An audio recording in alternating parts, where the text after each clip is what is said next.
तो स्वागत है आपका एक नए वीडियो में। ये हमारा झारखंड जीएस प्रैक्टिस सेट का क्लास नंबर 15 है, जिसके अंतर्गत आज हम लोग प्रागैतिहासिक काल में झारखंड से संबंधित जितने भी एमसीक्यू बनते हैं इनको सॉल्व करने का प्रयास करते हैं। तो आइए स्टार्ट करते हैं आज का क्लास। तो आज के क्लास का पहला नंबर क्वेश्चन है कि झारखंड राज्य की प्राचीनतम जनजाति कौन सी है। तो पिछले क्लास में ही आपको बताया गया था कि झारखंड में सबसे पहले असुर जनजाति ही आती है और ये जो है झारखंड की प्राचीनतम जनजाति है और ये रांची, लोहरदगा और गुमला में सबसे पहली बार ये आती है। तो इसका सही उत्तर हो जाएगा आपका असुर। एक दो पॉइंट और भी आप याद कीजिएगा कि अगर हम लोग जनजातियों का क्रम संख्या देखें तो पहले नंबर में असुर जनजाति, इसके बाद दूसरे नंबर में बिरजिया, बिरहोर और खड़िया जनजाति आते हैं। इसके बाद थर्ड नंबर में कौरवा जनजाति आते हैं और फोर्थ नंबर में मुंडा, उरांव और हो जनजाति आती है। इसके बाद अगर हम लोग पाँचवा नंबर क्रम देखें तो पाँचवें नंबर में चेरो, खरवार और संथाल जनजाति झारखंड में आते हैं। एक पॉइंट बहुत ही इंटरेस्टिंग है कि झारखंड में सबसे लास्ट में संथाल जनजाति आती है और झारखंड के पूरे जनजातियों में सबसे अधिक जनजाति अगर देखा जाए तो वो संथाल जनजाति ही है। संथाल जनजाति अगर पूरे झारखंड में जनजातियों का परसेंटेज देखें तो संथाल जनजाति का जो परसेंटेज है वो अप्रोक्स 34% है। ठीक है। इसके अलावा आप एक दो पॉइंट और भी जानिए कि हम लोग इतिहास को 3 भागों में बांटते हैं। एक है आपका प्रागैतिहासिक काल, एक है आदि ऐतिहासिक काल और एक है आपका ऐतिहासिक काल। तो जिस काल के बारे में कोई भी लिखित साक्ष्य उपलब्ध ना हो, कोई भी मतलब कि लिखित साक्ष्य उपलब्ध ना हो, केवल पुरातात्विक साक्ष्य उपलब्ध हो, उसको हम लोग बोलते हैं जो है वो प्रागैतिहासिक काल। इसके अलावा एक होता है आदि ऐतिहासिक काल। आदि ऐतिहासिक काल के बारे में ये पता होना चाहिए कि वह काल जिसके बारे में कोई साहित्यिक स्रोत उपलब्ध हो लेकिन उसको पढ़ा नहीं जा चुका है, तो ये आपके जो है वो आदि ऐतिहासिक काल के अंतर्गत आते हैं। तो प्रागैतिहासिक काल में कोई भी लिखित साक्ष्य नहीं होगा और आपका केवल पुरातात्विक साक्ष्य होंगे, जबकि आदि ऐतिहासिक काल में आपका पुरातात्विक साक्ष्य होगा और आपका जो है साहित्यिक साक्ष्य भी होगा, लेकिन साहित्यिक जो साक्ष्य है इनको पढ़ा नहीं जा चुका है। इसके बाद आता है ऐतिहासिक काल और ऐतिहासिक काल में आपका जो है वो साहित्यिक स्रोत होते भी हैं और पुरातात्विक स्रोत भी है और इन साहित्यिक स्रोतों को पढ़ा भी जा चुका है। अगर हम लोग प्रागैतिहासिक काल में अगर हम लोग देखें तो इसके अंतर्गत हम लोग स्टोन एज यानी कि पाषाण काल को शामिल करते हैं। इसी के अंतर्गत हम लोग ताम्र पाषाणिक संस्कृति को भी शामिल करते हैं। इसके अलावा अगर हम लोग आदि ऐतिहासिक काल की बात करें तो आदि ऐतिहासिक काल यानी कि प्रोटो हिस्टोरिक पीरियड के अंतर्गत जो है हम लोग सिंधु घाटी सभ्यता यानी कि इंडस वैली सिविलाइजेशन को शामिल करते हैं। ठीक है ना, यानी कि कांस्य युगीन सभ्यता को इनके अंदर ही शामिल किया जाता है। वहीं अगर ऐतिहासिक काल की बात की जाए तो इसके अंतर्गत हम लोग 6वीं शताब्दी ईसा पूर्व से लेकर यानी कि वैदिक काल से वैदिक काल, उत्तर वैदिक काल, ऋग वैदिक काल, यहाँ से लेकर वर्तमान समय तक जितना भी जो है वो आपका ऐतिहासिक काल के अंतर्गत ही आता है। तो प्रागैतिहासिक काल को भी 3 भागों में बांटा जाता है। प्रागैतिहासिक काल यानी कि पाषाण काल की बात की जा रही है, तो पाषाण काल को 3 भागों में बांटा जाता है। एक आपका पूरा पाषाण काल, एक है आपका मध्य पाषाण काल, एक है आपका नव पाषाण काल। ठीक है। तो पूरा पाषाण काल जो है इस समय जो व्यक्ति होते हैं ये हंटिंग और गैदरिंग होते हैं, यानी कि शिकारी और आपके खाद्य आखेटक होते हैं। मध्य पाषाण काल जो है यहाँ पे जो लोग हैं धीरे धीरे आपके लगभग थोड़ा बहुत जो है पशुपालक वगैरह स्टार्ट करते हैं। नव पाषाण काल जो है यहाँ पे लोग आपके जो है वो कृषि का भी कृषि करना स्टार्ट कर देते हैं नवपाषाण काल में थोड़ा बहुत, और नवपाषाण काल में ही जो लोग हैं वो अस्थाई जीवन जीना भी स्टार्ट कर देते हैं। और आग का भी खोज और जो पहिया का भी खोज जो है वो नवपाषाण काल में ही कहीं ना कहीं देखने को मिलता है। इसके अलावा जो आपका नवपाषाण काल है इसको भी 3 भागों में बांटा जाता है। एक है आपका ताम्रपाषाण काल यानी कि तांबा और पत्थरों का यूज के आधार पे ताम्रपाषाण काल। इसके बाद होता है एक आपका कांस्य युगीन यानी कि आपका तांबा और एक टीन दोनों धातु को मिलाने पे कांसा बनता है, तो ये हो जाता है कांस्य युगीन। इसके बाद आता है आपका लोह युगीन। तो सबसे पहले पत्थर का यूज, पत्थर के बाद पत्थर और तांबा का यूज, उसके बाद तांबा और कांसा का यूज, उसके बाद लोहा का यूज। इस तरह से हमारा जीवन जो है वो परिवर्तित होते गया है। आगे देखिए, यहाँ बताया जा रहा है सेकंड नंबर क्वेश्चन कि कांस्य युगीन औजारों का प्रारंभकर्ता किस जनजाति को माना जाता है। तो जो आपका कांसा का यूज सबसे पहले कौन सा जनजाति करता है, तो इसका सही उत्तर हो जाएगा आपका असुर जनजाति। हम लोग अभी देखें कि झारखंड में अगर क्रम के अनुसार देखा जाए तो पहले नंबर में असुर जनजाति ही आती है, यही जनजाति जो है वो झारखंड में आती है। इसके अलावा देखिए कुछ और भी पॉइंट यहाँ दिया हुआ है कि क्वेश्चन नंबर 3 है कि झारखंड के संबंध में निम्नलिखित में से कौन सा कथन असत्य है, यानी कि गलत कथन को बतलाना है। तो सबसे पहला नंबर जो है कथन वो है आपका यहाँ के वनों में आदिम जनजातियों का निवास था, तो ये बिल्कुल सही बात है। बी नंबर देखिए, प्राचीन काल में यहाँ नागवंशी, सिंह, चेर तथा रक्सेल राजाओं के अधीन स्वतंत्र राज्य का शासन ये किया गया है, ये भी सही बात है। आगे देखिए सी नंबर, लंबे समय तक यह क्षेत्र बाहरी दुनिया से कटा हुआ था, तो ये बिल्कुल गलत बात है। डी नंबर देखिए, प्रागैतिहासिक काल में छोटानागपुर क्षेत्र घनघोर वनों से ये आच्छादित था, तो ये कहीं ना कहीं सही बात है। ठीक है, तो अब हम लोग देखिए, अभी बताया गया था आपको कि जो प्रागैतिहासिक काल है तो इसमें हम लोग पाषाण काल को शामिल करते हैं, और जो आपका पाषाण काल है इसको भी 3 भागों में बांटते हैं।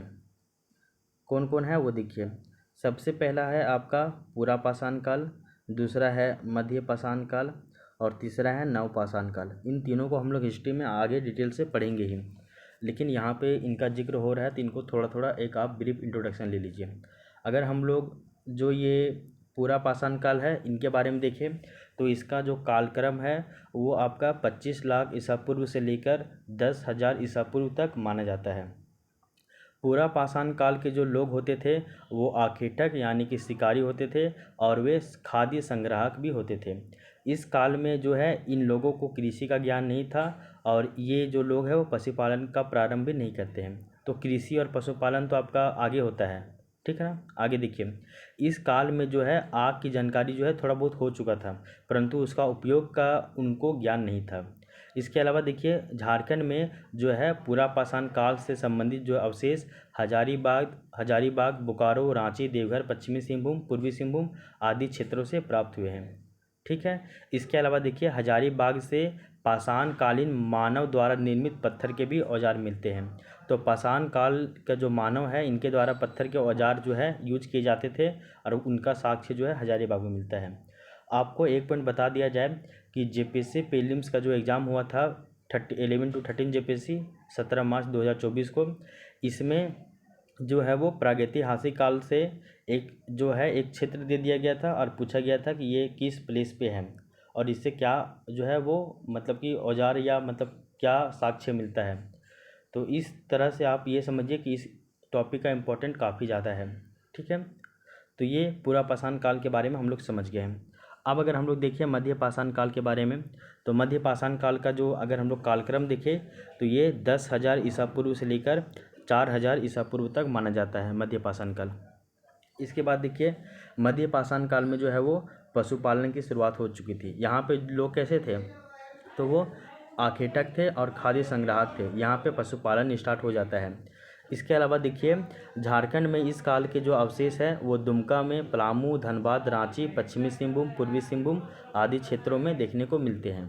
इसके अलावा ये अब नेक्स्ट जो है नवपाषाण काल, इस काल का जो है कालक्रम वो आपका जो है वो 10,000 ईसा पूर्व से लेकर 1,000 ईसा पूर्व तक माना जाता है। ठीक ना, 10,000 से 4,000 तो मध्य पाषाण बताए, और नवपाषाण का भी काल है 10,000 से लेकर 1,000 ईसा पूर्व। तो बताया जा रहा है कि मेनली तो हम लोग देखेंगे कि 4,000 ईसा पूर्व के बाद आपका 4,000 ईसा पूर्व से लेकर 1,000 ईसा पूर्व तक नवपाषाण काल का जो है वो टाइम पीरियड है। लेकिन कुछ क्षेत्रों में जो है वो नवपाषाण काल 10,000 ईसा पूर्व से ही स्टार्ट हो गया था। कहने का अर्थ है अगर भारत की बात करें तो भारत में नॉर्थ वाले साइड में जो है आपका नवपाषाण काल और मध्य पाषाण काल जो है वो एक ही साथ लगभग चल रहा था। जैसे कि अगर नॉर्थ साइड में नवपाषाण काल चल रहा है तो मध्य वाली जो साउथ वाली साइड है यहाँ पे मध्य पाषाण काल चल रहा है। तो इस तरह से आप कालक्रम को लेकर ज़्यादा कन्फ्यूजन मत होइएगा। इसके अलावा देखिए नवपाषाण काल के बारे में बताया जाता है कि यहाँ पे जो है वो कृषि की शुरुआत हो चुकी थी। यहाँ पे पशुपालन का, यहाँ पे कृषि का, और यहाँ पे शिकार और खाद्य आखेटक थे। इसके अलावा देखिए इस काल में आग के उपयोग तथा कुंभकारी वगैरह ये सब भी, जो पोइट्री वाला काम है, ये सभी भी स्टार्ट हो गया था। इसके अलावा देखिए झारखंड में इस काल से संबंधित जो अवशेष है वो रांची, लोहरदगा, पश्चिमी सिंहभूम, पूर्वी सिंहभूम आदि क्षेत्रों से प्राप्त हुए थे। इसके अलावा देखिए छोटानागपुर प्रदेश में जो है वो इस काल के 12 हस्तकुठार पाए गए हैं, यानी कि नवपाषाण काल के ही जो है वो हस्तकुठार देखने को मिलते हैं वो छोटानागपुर जो क्षेत्र में। और वो हस्तकुठार जो है वो किस काल के हैं, तो नवपाषाण काल के हैं। तो यहाँ तक भी आपको पता होना चाहिए। तो आई होप ये वाला पॉइंट आपको समझ में आ गया है, ठीक है। इसके बाद हम लोग जो है वो आगे देखते हैं क्या, तो इन पाषाण काल के बाद हम लोग देखते हैं क्या, तो वो है आपका पाषाण काल के बाद है, देखिए हल्का से रुकिए। तो पाषाण काल के बाद आता है आपका, पाषाण काल में पूरा पाषाण, मध्य पाषाण और नवपाषाण ये तीनों हम लोग देख चुके हैं। अब आता है पाषाण काल के बाद आपका ताम्रपाषाण काल। उसके बाद ताम्रपाषाण काल के बाद आता है आपका ताम्रपाषाण, यानी कि जो है वो तांबा और पत्थर का यूज। इसके बाद फिर आता है आपका कांस्य युगीन यानी कांस्य युग, तो कांस्य में हम लोग तांबा और टीन का यूज देखते हैं। इसके बाद आता है आपका लोह युग, तो लोहा में केवल लोहा का यूज हम लोग देखते हैं। इसको भी आप अभी समझ लीजिए, फिर इससे संबंधित जितना भी क्वेश्चन है वो उसको हम लोग लगाएंगे। तो अगर आप ताम्रपाषाण काल की बात कीजिएगा तो इसका जो कालक्रम है वो 4000 ईसा पूर्व से लेकर 1000 ईसा पूर्व तक माना जाता है, ठीक है ना। तो 4000 ईसा पूर्व से 1000 ईसा पूर्व तक ताम्रपाषाण काल माना जाता है। आप इन डेट को लेकर कभी भी कन्फ्यूजन मत लीजिएगा। कहीं पे मध्य पाषाण काल चल रहा है, तो कहीं पे नवपाषाण, कहीं पे ताम्रपाषाण, तो कहीं पे कांस्ययुगीन सभ्यता चल रही है। तो इस तरह से ये डिवीज़न किया गया है। इसके अलावा देखिए अगर हम लोग ताम्रपाषाण की बात करें तो यहाँ पे ताम्रपाषाण में जो है ये हड़प्पा, ये काल जो है वो हड़प्पा पूर्व काल और हड़प्पा काल और फिर हड़प्पा के पश्चात वाला काल तीनों से संबंधित है। तो ये जो ताम्रपाषाण काल है ये हड़प्पा से पहले, हड़प्पा के साथ और हड़प्पा के बाद वाला काल, इन तीनों से संबंधित है जो है वो ताम्रपाषाण काल। इसके अलावा देखिए इसमें ये बताया गया था कि पत्थर के साथ साथ तांबे का उपयोग, देखो यहाँ पे ताम्रपाषाण कहने का अर्थ है पत्थर के साथ साथ तांबे का प्रयोग होता था। तो पत्थर के साथ साथ तांबे का प्रयोग प्रारंभ होने के कारण इस काल को जो है हम लोग ताम्रपाषाण काल कहते हैं। इसके अलावा देखिए मानव के द्वारा प्रयोग की जाने वाली सबसे पहली जो धातु थी वो कौन थी, वो तांबा ही थी। इसके अलावा देखिए ताम्रपाषाण काल जो है, तो इस काल का अगर हम लोग केंद्र बिंदु झारखंड में देखें तो वो आपका सिंहभूम था, ठीक है। इस पॉइंट को याद रखिएगा। इसके अलावा देखिए इस काल में असुर, बिरजिया और बिरहोर ये तीनों जनजातियां जो थी वो तांबा गलाने तथा उससे संबंधित उपकरण बनाने की कला से परिचित थे। तो जो आपका ताम्रपाषाण काल है इसका केंद्र बिंदु सिंहभूम था, और इस काल में जो है असुर, बिरजिया और बिरहोर जो जनजाति है वो तांबा गलाने का काम करती थी और इससे तांबा गलाकर वो इससे संबंधित जितना भी है वो उपकरण बनाती थी।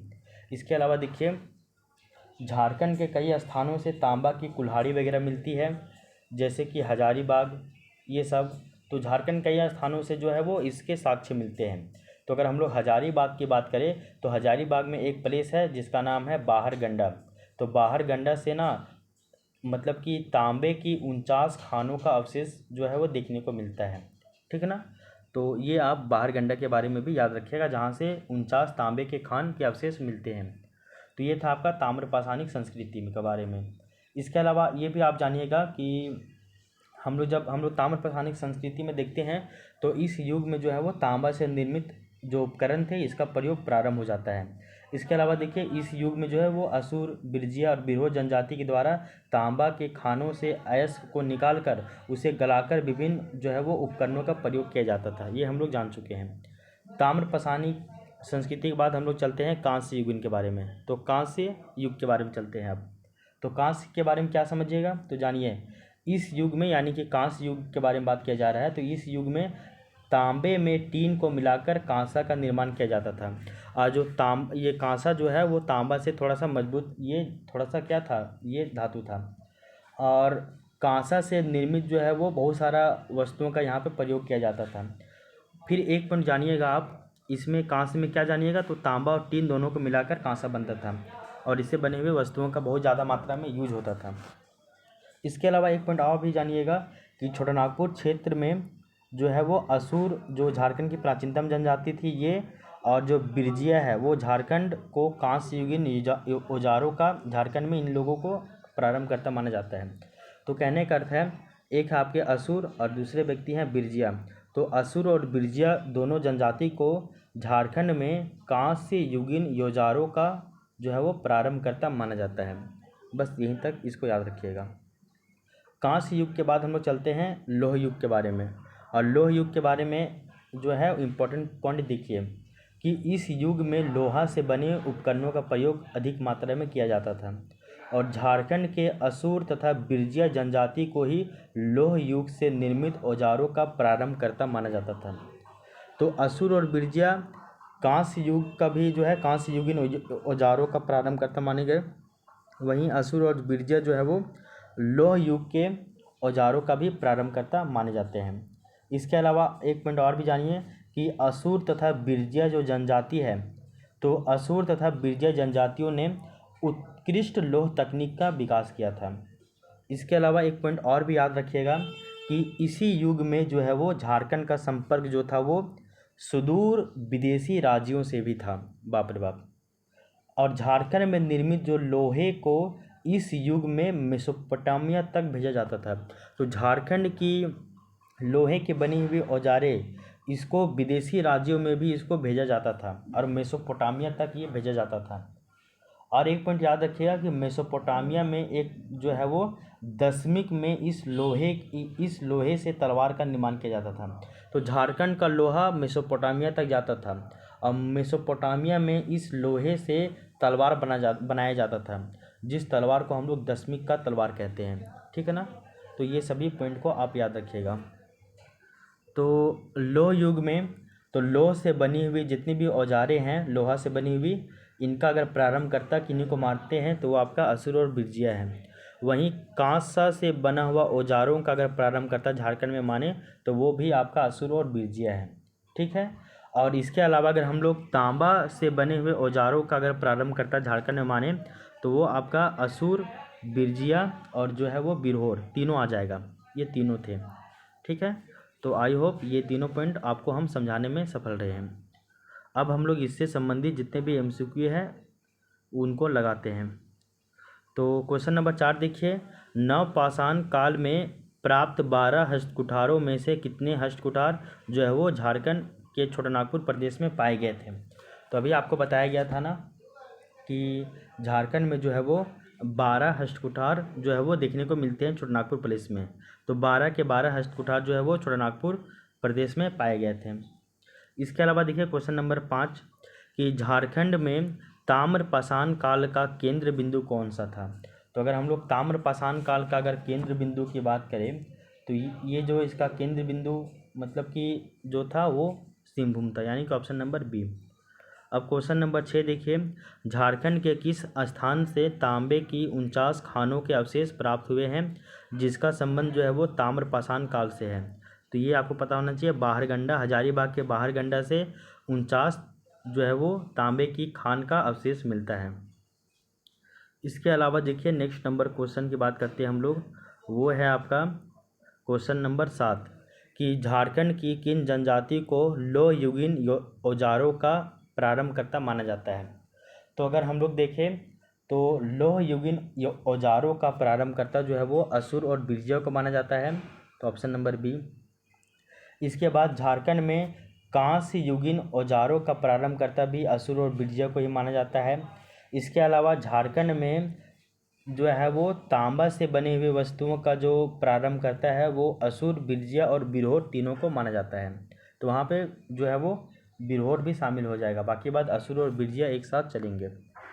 इसके अलावा देखिए क्वेश्चन नंबर 8 जो है यहाँ से कुछ इम्पोर्टेंट बात निकल के आता है जो कि झारखंड में किस किस प्लेस से क्या क्या साक्ष्य मिला है।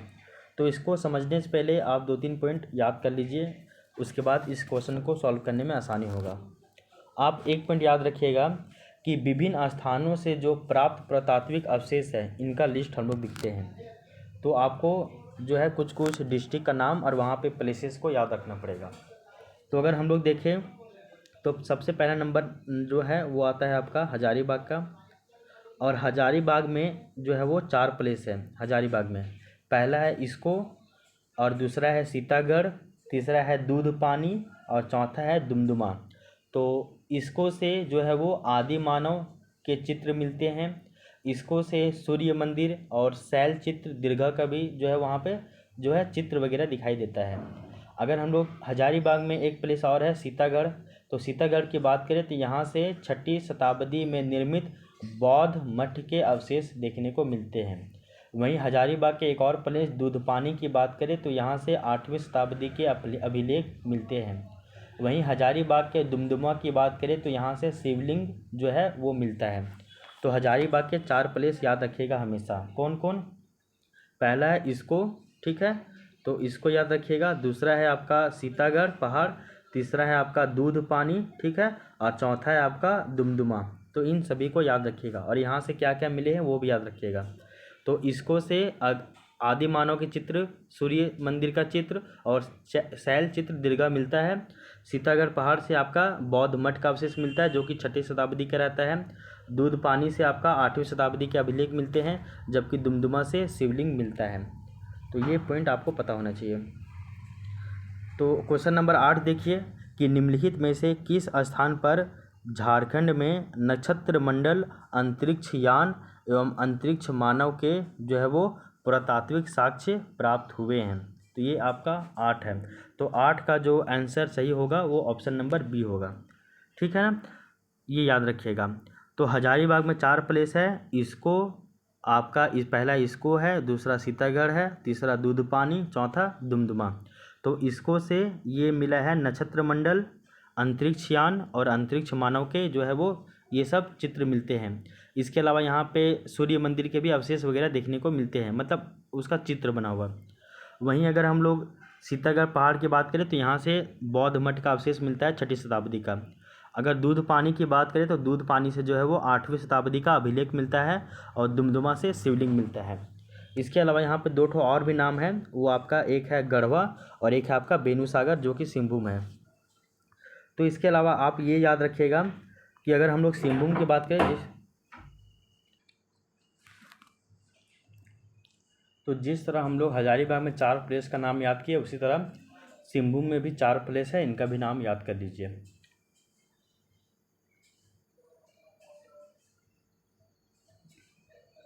तो अगर सिंहभूम की प्लेसेस की बात करें तो इसमें एक प्लेस है आपका बारूडी,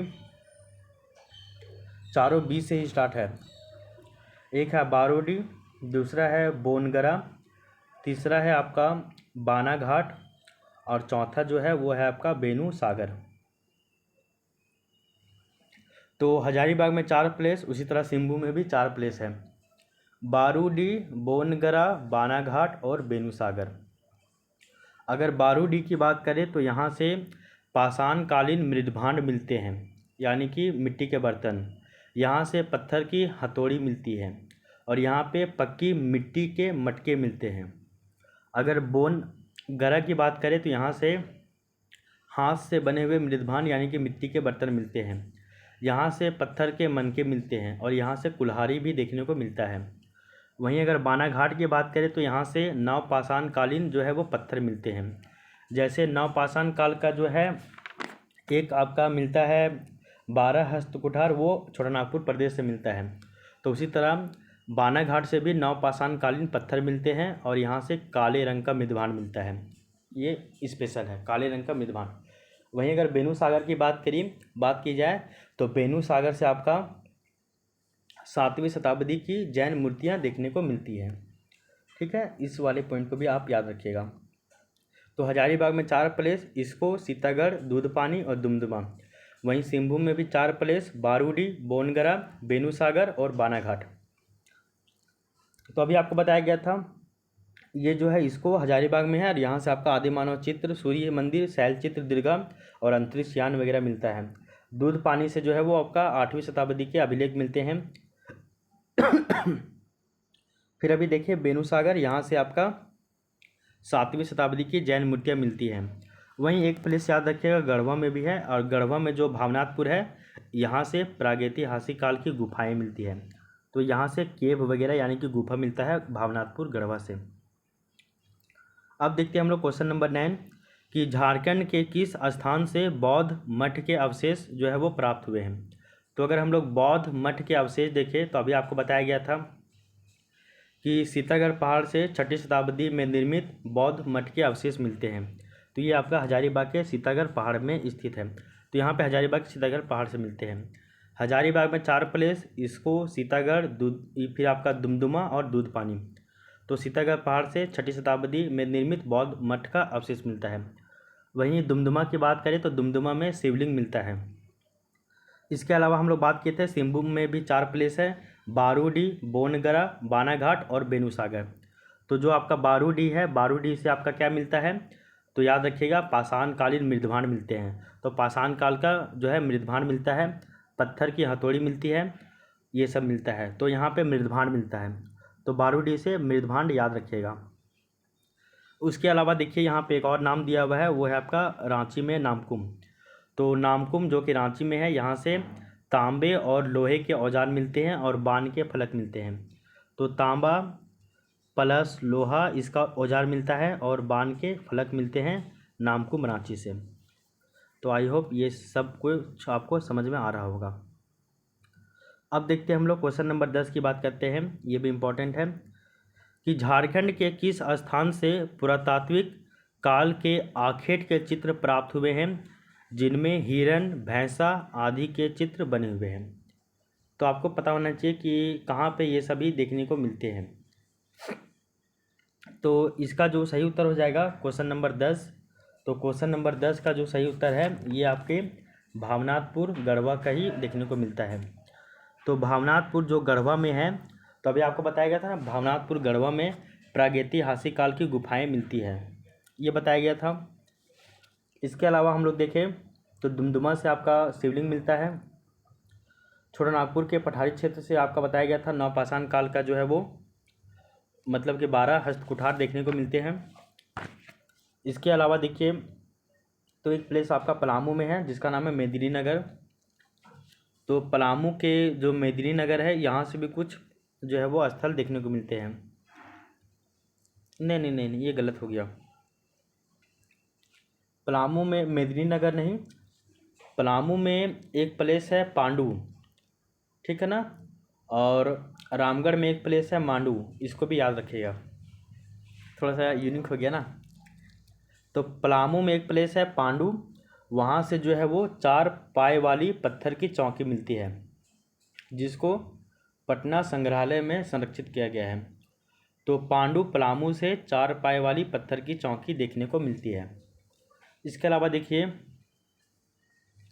एक आपका ना पलामू का किला है। तो पलामू किला जो कि लातेहार में है, पलामू में नहीं है। तो पलामू किला जो कि लातेहार में है, यहाँ से बुद्ध की भूमि स्पर्श करती हुई मूर्ति मिलती है। तो गौतम बुद्ध का भूमि स्पर्श करता हुआ मूर्ति मिलता है जो है वो आपका पलामू किला से मिलता है, और पलामू किला लातेहार में है, ठीक है ना, ये पता होना चाहिए।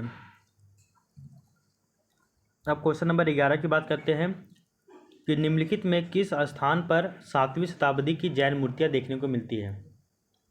तो अभी आपको बताया गया था कि 6ठी शताब्दी में निर्मित बौद्ध मठ का अवशेष सीतागढ़ पहाड़ में मिलता है। वहीं 8वीं शताब्दी का अभिलेख आपका दूध पानी मिलता है। उसी तरह 7वीं शताब्दी की जैन मूर्तियाँ जो है वो बेनुसागर में देखने को मिलती है, यानी कि ऑप्शन नंबर जो है वो सी। आपको बताया गया था सिंहभूम में 4 प्लेस है। एक है बारूडी जहाँ से पाषाणकालीन मृदभांड मिलते हैं यानी कि पोइट्री। दूसरा है बोनगरा, यहाँ से भी हाथ से बने हुए मृदभांड मिलते हैं। तीसरा है बानाघाट, यहाँ से नवपाषाणकालीन पत्थर मिलते हैं और यहाँ से काले रंग के मृदभांड मिलते हैं। और चौथा है बेनुसागर, यहाँ से 7वीं शताब्दी की जैन मूर्तियाँ मिलती हैं। तो सिंहभूम में 4 प्लेस, तो इसमें से 2 ठो तो बहुत कॉमन है कि बारूडी और बोनगरा, यहाँ से दोनों से जो है वो आपके पाषाणकालीन मृदभांड मिलते हैं। तो पाषाणकालीन मिट्टी के बर्तन यानी कि मृदभांड आपके बारूडीह और बोनगरा दोनों से मिलते हैं। वहीं अगर बानाघाट की बात करें तो यहाँ से नवपाषाणकालीन पत्थर और काले रंग के मृदभांड मिलते हैं। क्या बोले, सिंहभूम में 4 प्लेस, तो बारूडी और बोनगरा इन दोनों से पाषाणकालीन मृदभांड मिलते हैं। जबकि बानाघाट में भी पाषाणकालीन मृदभांड मिलता है, लेकिन कैसा मिलता है, काला रंग का। ठीक है ना, ये याद रखिएगा। और बानाघाट से नवपाषाणकालीन पत्थर भी मिलता है। ये याद ना भी रहे तो इतना याद रखिएगा कि सिंहभूम में 4 प्लेस है, जिसमें से बारूडी और बोनगरा से पाषाणकालीन मृदभांड देखने को मिलते हैं। वहीं बानाघाट जो है वहाँ से काले रंग के मृदभांड देखने को मिलते हैं। इसके अलावा बेनू सागर जो है यहाँ से 7वीं शताब्दी की जैन मूर्तियाँ देखने को मिलती है। तो आप याद रखिएगा ये बोनगरा और आपका बारूडी। तो बोनगरा और बारूडी से दोनों से जो है वो पाषाणकालीन मृदभांड देखने को मिलता है। तो ये बोनगरा ए और डी, तो बोनगरा और बारूडी दोनों से पाषाणकालीन मृदभांड देखने को मिलता है। जबकि आपका बानाघाट से नवपाषाण काल का पत्थर, ये याद ना भी रहे तो इतना याद रखिएगा कि बानाघाट से काले रंग का मृदभांड मिलता है। और वहीं बेनुसागर से 7वीं शताब्दी की जैन मूर्तियाँ मिलती है। याद हो गया। अब देखिए क्वेश्चन नंबर 12 की बात करते हैं। क्वेश्चन नंबर 12 जो बोला जा रहा है कि निम्नलिखित में से कौन सा पुरातात्विक अवशेष जो है वो इसको से प्राप्त नहीं हुआ है। तो इसको हजारीबाग में है, इसके बारे में जानिए कि इसको से जो है वो खुला सूर्य मंदिर मिलता है। यहाँ पे बड़े पत्थरों पर आदि मानव के द्वारा निर्मित चित्र मिलता है। यहाँ पे कब्रगाह के अवशेष ये नहीं मिलते हैं। यहाँ पे शैल चित्र दीर्घा भी मिलता है, इसको भी याद रखिएगा। अब क्वेश्चन नंबर 13 देखिए। झारखंड के विभिन्न स्थानों से प्राप्त पुरातात्विक अवशेषों के संबंध में निम्नलिखित में से कौन सा कथन असत्य है, यानी कि गलत है।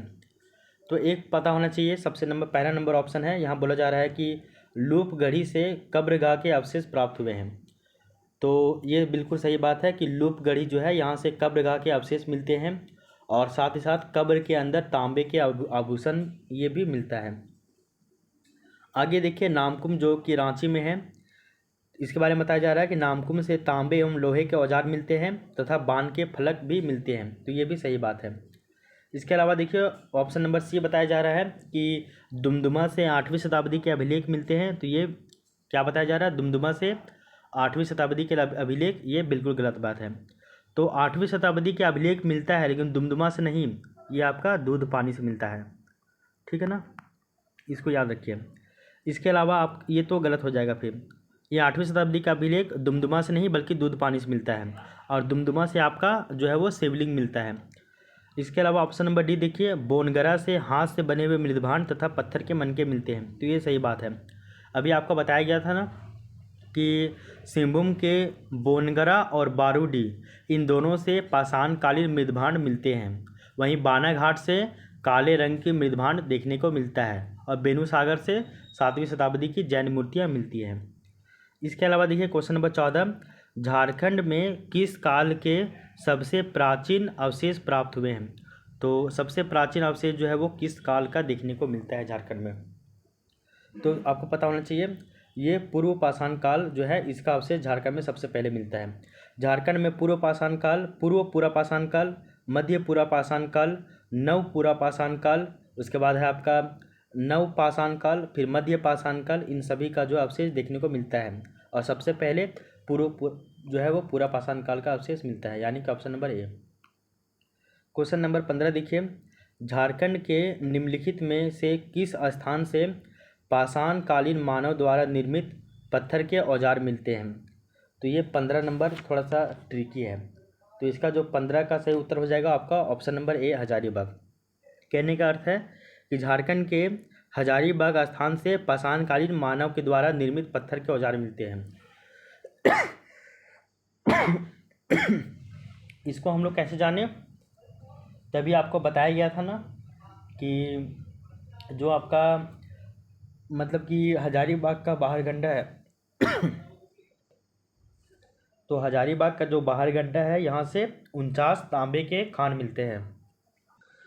तो हजारीबाग के बाहर गड्ढा से 49 तांबे के खान मिलते हैं।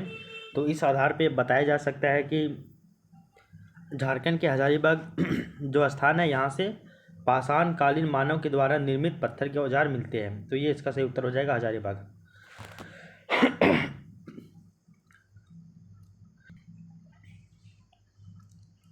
अब क्वेश्चन नंबर 16 देखिए, हजारीबाग जिले में स्थित इसको के संबंध में निम्नलिखित में से कौन सा कथन असत्य है, यानी कि गलत कौन सा है। तो आपको पता होना चाहिए हजारीबाग में 4 प्लेस है जिसे पुरातात्विक अवशेष मिलते हैं, इसको, सीतागढ़, दूधपानी और दुमदुमा। वहीं सिंहभूम में भी 4 प्लेस है, बारूडी, बोनगरा, बानाघाट और बेनुसागर। बारूडी और बोनगरा दोनों से पाषाण कालीन मृदभांड मिलती है, बानाघाट से काले रंग के मृदभांड, बेनुसागर से 7वीं शताब्दी की जैन मूर्तियाँ। अब हम लोग इसको के बारे में देखते हैं। यहाँ से भूल भुलैया वाली जो है वो भूल भुलैया जैसी आकृति प्राप्त हुई है, बिल्कुल सही बात। यहाँ से आदिम मानव के द्वारा निर्मित शैल चित्र दीर्घा प्राप्त हुई है, ये भी सही बात। यहाँ से प्राप्त शैल चित्र दीर्घा में नक्षत्र मंडल, अंतरिक्ष यान, अंतरिक्ष मानव के जो है वो चित्र प्राप्त हुए हैं, ये भी सही बात, यानी कि उपरोक्त सभी सही है। अब क्वेश्चन नंबर 17 की बात करते हैं कि झारखंड के निम्नलिखित में से किस स्थान से प्रागैतिहासिक काल की प्राकृतिक गुफाएं एवं दुर्लभ शैल चित्र प्राप्त हुई है। तो अगर हम लोग गुफा की बात करें प्रागैतिहासिक काल की गुफा, तो वो आपका भावनाथपुर गढ़वा से मिलता है। लातेहार के गाड़ू पैलेस से कुछ नहीं, हजारीबाग के पद्मा पैलेस से कुछ नहीं, पूर्वी सिंहभूम के साक्षी पैलेस से भी कुछ नहीं।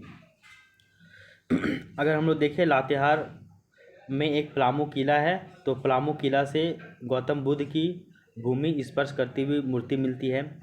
इसके अलावा अगर हम लोग हजारीबाग देखें तो हजारीबाग के इसको, सीतागढ़, दूधपानी और दुमदुमा से मिलता है। वहीं पूर्वी सिंहभूम ऐसा कुछ नहीं है, बल्कि सिंहभूम वाला क्षेत्र से मिलता है। सिंहभूम में बारूडी, बोनगरा, बेनुसागर और बानाघाट, ये 4 प्लेस हैं। अब देखिए क्वेश्चन नंबर 18 देखिए कि झारखंड के निम्नलिखित में से किस स्थान से कब्रगाह के अवशेष प्राप्त हुए हैं। तो कब्रगाह के अवशेष जो है वो आपके लूपगढ़ी से मिलता है। इसको से तो आपका नक्षत्र मंडल, अंतरिक्ष यान, इन सभी का जो है वो मिलता है। नामकुम से आपका नामकुम रांची से जो है वो तांबा और लोहा का औजार मिलता है, साथ ही साथ जो है वो बाण के फलक मिलते हैं। आगे देखिए क्वेश्चन नंबर 19 कि सिंहभूम के किस स्थान से हस्त निर्मित मृदभांडों के अवशेष, पत्थर के मनके और कुल्हाड़ी प्राप्त होती है। तो अभी आपको बताया गया था कि सिंहभूम के 4 प्लेस है, बारूडी, बोनगरा, बानाघाट और बेनुसागर। तो जो आपका बारूडी है, बोनगरा है, यहाँ दोनों से पाषाण कालीन मृदभांड मिलती है। जबकि और भी एक पॉइंट और इसको डिटेल से याद कीजिए कि बोनगरा से हाथ से बने हुए मृदभांड, कुल्हाड़ी और पत्थर के मनके मिलते हैं। ठीक है। तो बोनगरा इसका सही उत्तर हो जाएगा। बोनगरा से जो है वो हाथ से निर्मित मृदभांड के अवशेष मिलते हैं, पत्थर के मनके मिलते हैं और कुल्हाड़ी भी प्राप्त होती है। जबकि अगर हम लोग बानाघाट की बात करें तो बानाघाट से जो है वो नवपाषाण कालीन मृत पत्थर मिलते हैं और यहाँ से काले रंग का मृदभांड मिलता है। इसके अलावा चाईबासा से कुछ नहीं, दुमदुमा से याद करें तो शिवलिंग मिलता है।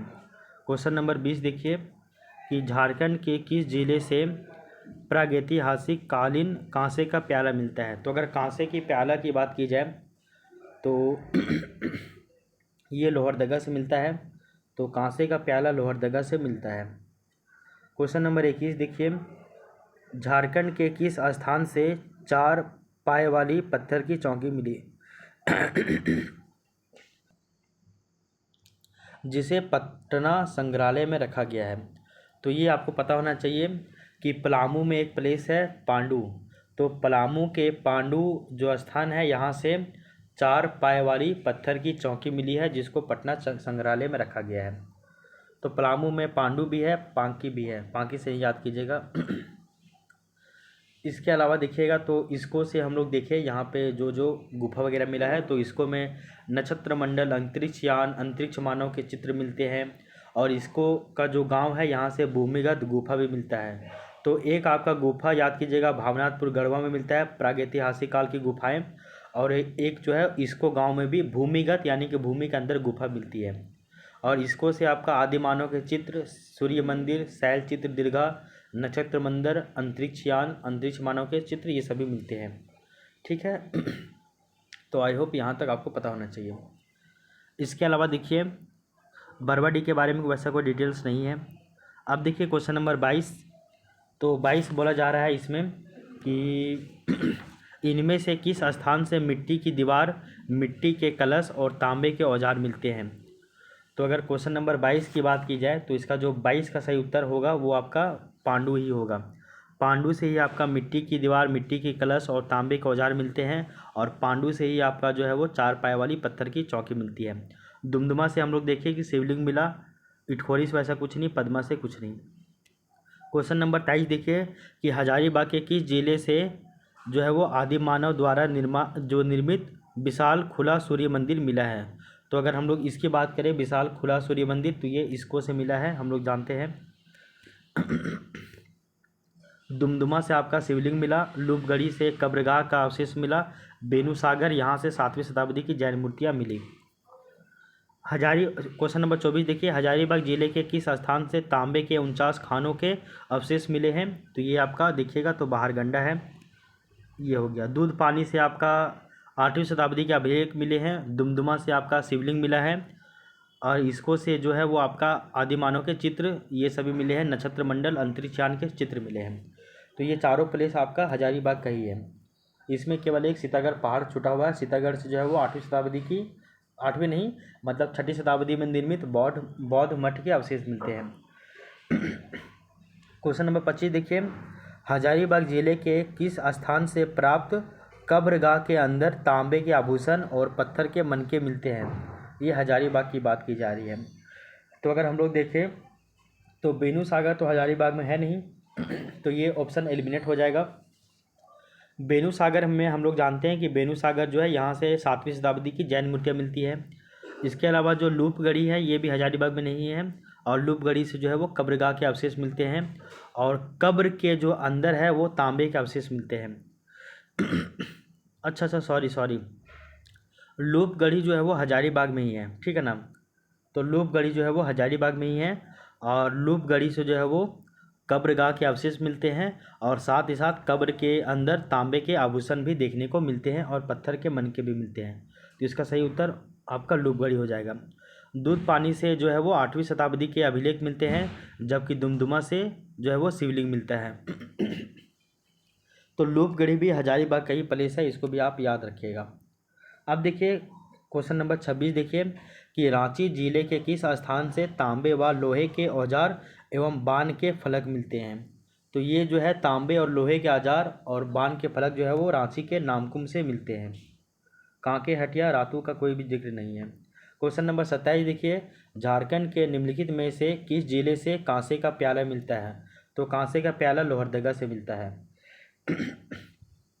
क्वेश्चन नंबर 28 देखिए झारखंड राज्य के निम्नलिखित में से किस स्थान से गौतम बुद्ध की भूमि स्पर्श मुद्रा में एक मूर्ति मिलती है। तो ये आपका लातेहार में है, पलामू किला। तो पलामू किला से ही गौतम बुद्ध की जो है वो भूमि स्पर्श मुद्रा में एक मूर्ति मिलती है।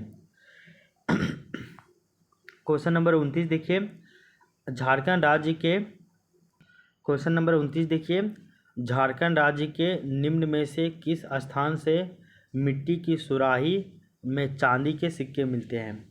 तो मिट्टी की सुराही मिलती है, और उस मिट्टी की सुराही में जो है वो चांदी के सिक्के मिलते हैं। तो इसका जो सही उत्तर हो जाएगा वो नोडीहा हो जाएगा। तो झारखंड का एक प्लेस है नोडीहा, और नोडीहा से जो है वो मिट्टी की सुराही मिलती है, और उस सुराही में चांदी के सिक्के मिलते हैं, ठीक है ना।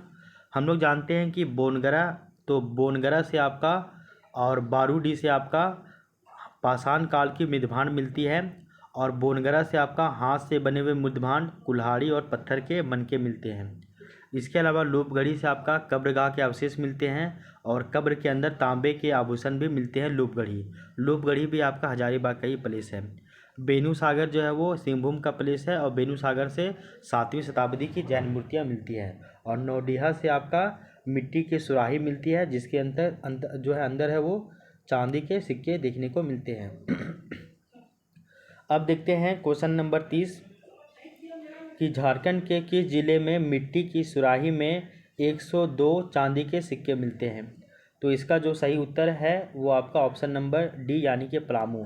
तो पलामू में ही एक प्लेस और है, तो उस प्लेस का नाम याद रखिएगा कि पलामू में एक प्लेस जिसका नाम है नोडिहा, तो नोडिहा में जो है वो मिट्टी की सुराही मिलती है और उस मिट्टी की सुराही में 102 चांदी के सिक्के देखने को मिलते हैं। अब देखिए 31 नंबर क्वेश्चन कि झारखंड में मिले मिट्टी की सुराही में चांदी के सिक्के को पुरातत्वविदों ने किस काल का बताया है।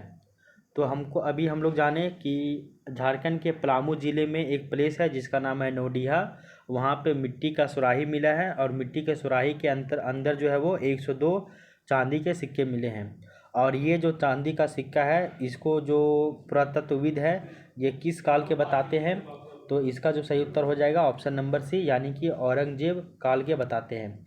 ये कब के हैं, तो औरंगजेब काल के हैं, ये पुरातत्वविद के द्वारा कहा गया है। क्वेश्चन नंबर 32 देखिए, झारखंड के किस स्थान पर पुरातात्विक खुदाई में एक प्राचीन भूमिगत महल की संरचना मिली है। तो अगर प्राचीन भूमिगत महल की संरचना की बात की जाए तो आपका हजारीबाग में मिला है। अभी आपको बताया गया था कि इसको गांव में भूमिगत गुफा देखने को मिलती है।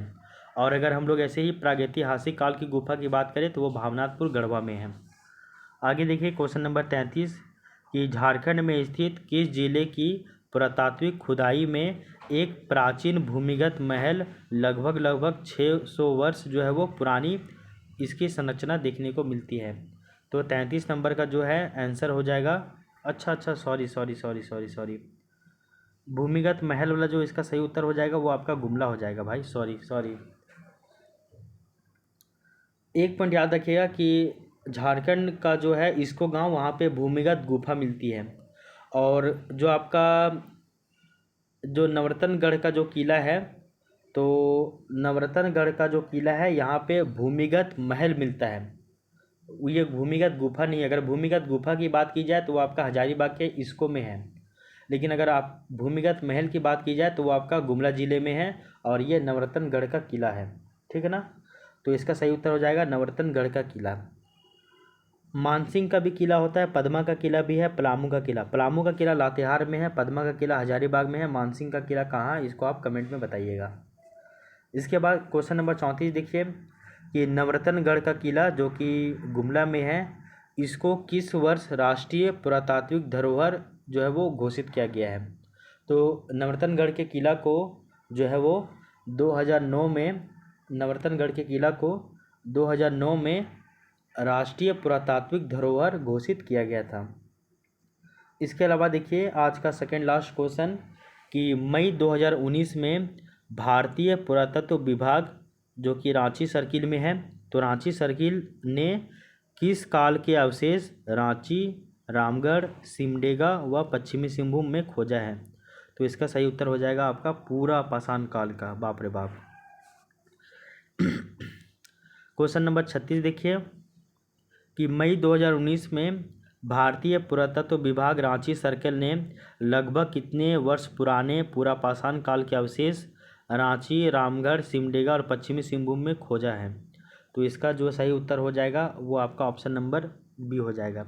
तो लगभग 10,000 वर्ष पूर्व यहाँ पे जो है वो पूरा पाषाण काल के अवशेष खोजे हैं।